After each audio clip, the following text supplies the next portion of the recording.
C'est un scandale de corruption qui a coûté très cher aux contribuables québécois, surtout dans les années 1990 et 2000. Une véritable industrie, un système mêlant industrie, bâtiments, fonctionnaires, politiciens, mais même mafia italienne ou encore syndicalistes.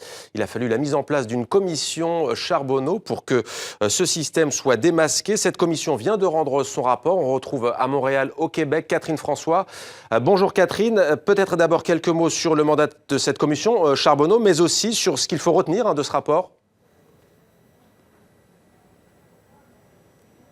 Alors, cette commission Charbonneau qui a donc été mise en place il y a 4 ans maintenant, qui a tenu plus de 263 jours d'audience, qui a entendu plus de 280, près de 300 témoins au total, plus de 1400 personnes interrogées. Ça vous donne une idée de l'ampleur. Alors, qu'est-ce qu'on est venu raconter finalement devant cette commission pendant toutes ces journées d'audience? On est venu raconter comment donc la mafia et le crime organisé avaient infiltré le plus gros syndicat du Québec et l'industrie de la construction au Québec, en contrôlant, si vous voulez, tous les marchés publics au sein de la ville de Montréal, au sein de la ville de Laval, donc les deux plus grandes villes du Québec, mais également au sein du ministère des Transports du Québec notamment, via tout un système très organisé de corruption d'ingénieurs et de fonctionnaires de la ville de Montréal, par exemple, et de collusion également entre des entrepreneurs. Donc là, aujourd'hui,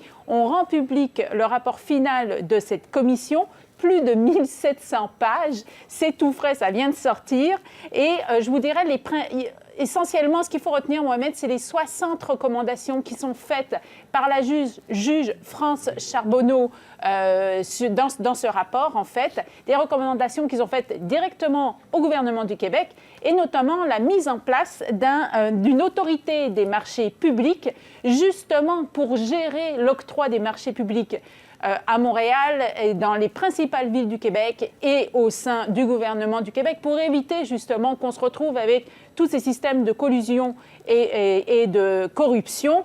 Autre recommandation également, que le gouvernement prenne des mesures très sévères pour lutter contre l'infiltration par le crime organisé dans l'économie officielle, dans l'économie de la province, l'économie des villes, etc.